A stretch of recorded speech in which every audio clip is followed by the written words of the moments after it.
Type Afghanistan into Google and see what you find.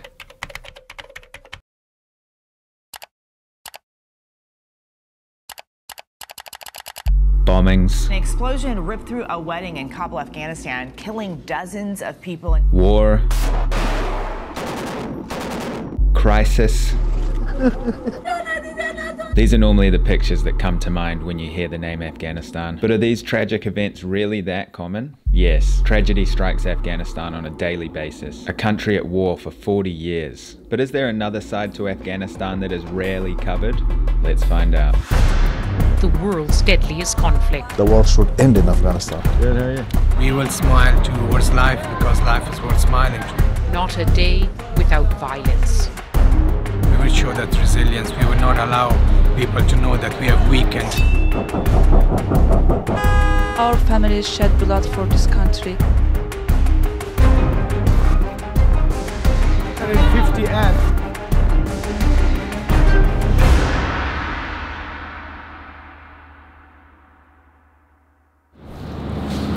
Good morning.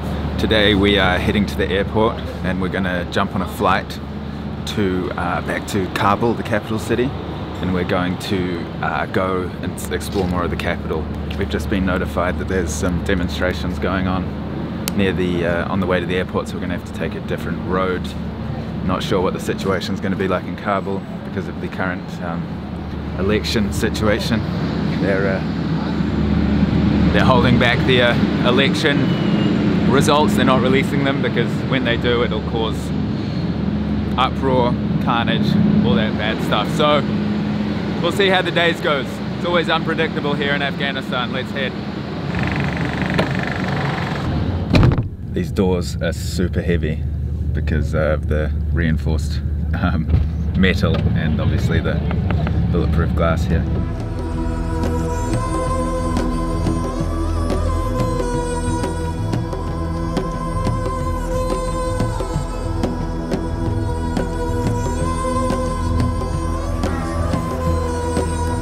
Jessica.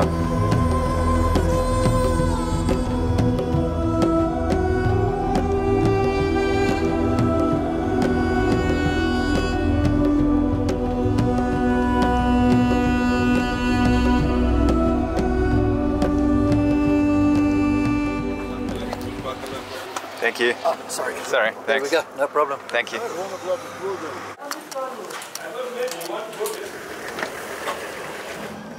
Okay, so we've arrived in Kabul, back in the UN compound here. See, it's basically a container city. They've got these little houses that I showed you in the first video of Afghanistan. But you could see the Hindu Kush mountain range that we flew over just then was so, so beautiful. Absolutely, you know, remarkable mountains. So we're going to head out now. We're going to go to a restaurant that's been converted from an aeroplane. Actually, it's an aeroplane that's been made into a restaurant. And then we're going to another public area in Kabul. Anyway, let's go explore more of the capital city of Afghanistan.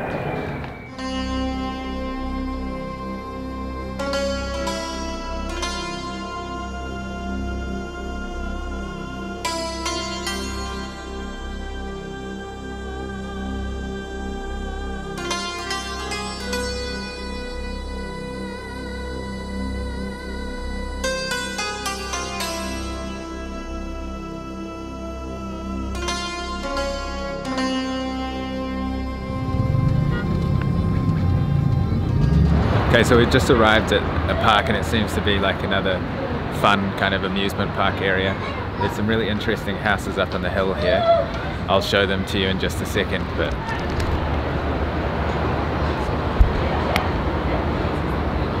there's also an old wall that's up here. It's from, I think, 500 years ago, but apparently it was built with bodies during that time.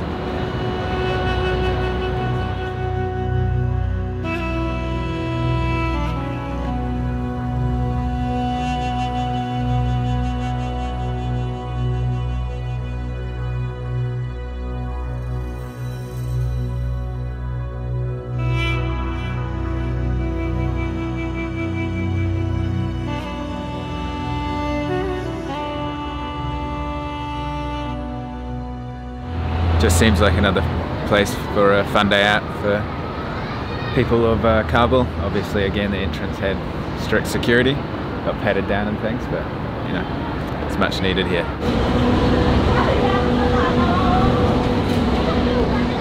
So if you didn't see the episode 2 episodes ago, we met up with Aryan, and he mentioned about how it's quite important for, you know, the locals to have something fun to do. He was basically saying, even though, you know, day in, day out, there's casualties, fatalities, and, you know, bombs, IEDs going off, people getting killed. 40 to 70 incidents every day that can range from a bomb or a death or a massacre. And so it's really lovely how people keep coming out to these kind of places. So it's really quite beautiful, you know. So have a look at some shots of the locals having fun.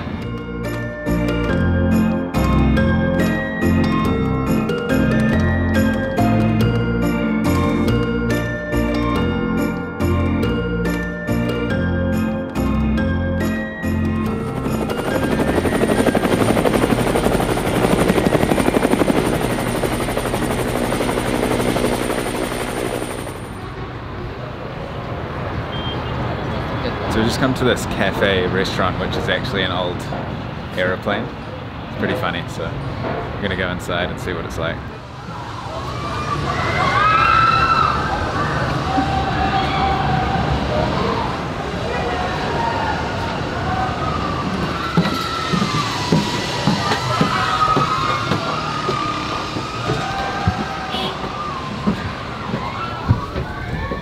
Salam.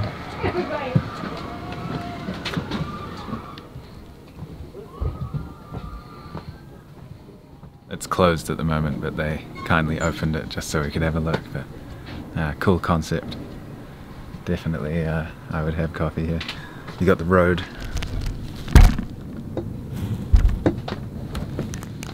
On that side, and then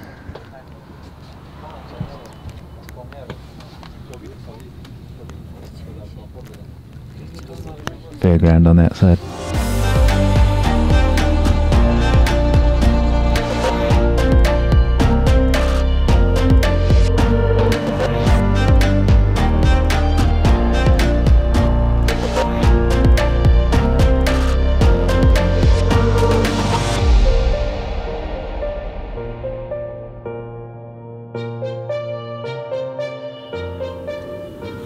So those last few shots were leaving Kabul, Afghanistan, and I flew here to Europe, where I'm based. Sorry if you thought this video wasn't that in depth of Kabul.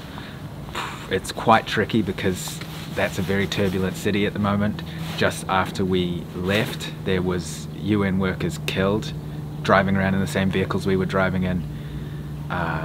So, you know, we were right in the thick of it, and to get the clearance we got is more than most get. And again, without that facilitation of UNICEF, there's no way I would have been able to do the things that I did. I hope you understand that. I hope you still got a taste of the city. You know, that day really drives home the point of the Afghan people trying to live a normal life in an amusement park, and there's military helicopters flying over the top. I think that sums up the trip pretty well. The people of Afghanistan are so resilient. Some of the most resilient people that I've met on my travels, you know, up there with Venezuela.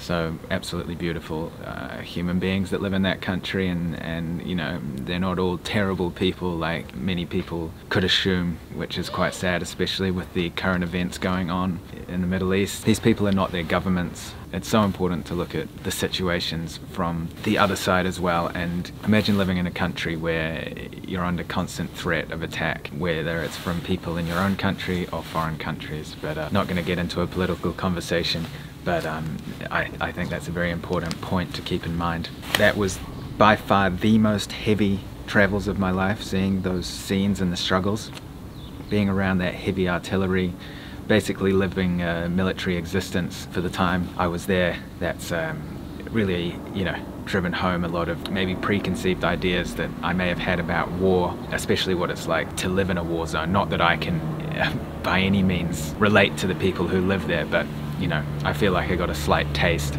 I will be doing a Q&A, so if you leave your questions, it can be about Afghanistan or basically anything you want about the trip or whatever. On my Instagram, it's @indigo.traveler. Traveller with 2 L's. Leave your comments, your questions underneath that post on Instagram, and I will just go through it random and answer them in an upcoming video. I'll go in more in depth about how it affected me and just the whole process, especially working with kind of an organisation, which is the first time I've ever really done something on that scale, and I learned a lot. I want to give a huge thank you to UNICEF for facilitating this whole project. Getting the access that I got into the places I went to would have not been possible by any means without the help of UNICEF and the security forces there. It was, I mean, you've seen the videos. We are so close to our $100,000 goal. We did raise it from $80,000 to $100,000 US because we hit the 80,000 mark before the series was finished. So I want to give a huge thank you to everybody who's donated. It's incredible seeing you guys open your hearts to the children of Afghanistan specifically, as the children of the future of all countries. So it's beautiful to see you guys open your hearts, and as always, I'll leave the link below if you want to help us get that last little inch towards that $100,000 goal. That would be beautiful. So yeah, I will keep this ending reasonably brief, but I'll go in more in depth in the next video. So leave your questions under that post, like I mentioned on my Instagram, and very heavy trip on the heart and soul. But it's great that we were, as a group, I mean, me and you as an audience, we were able to make, you know, not a huge, remarkable difference, but we were able to, you know, chip in a bit. And thousands and thousands of children will benefit from this campaign. So again, thank you so much, and in case I don't see you, good afternoon, good evening, and good night. Thank you so much for watching.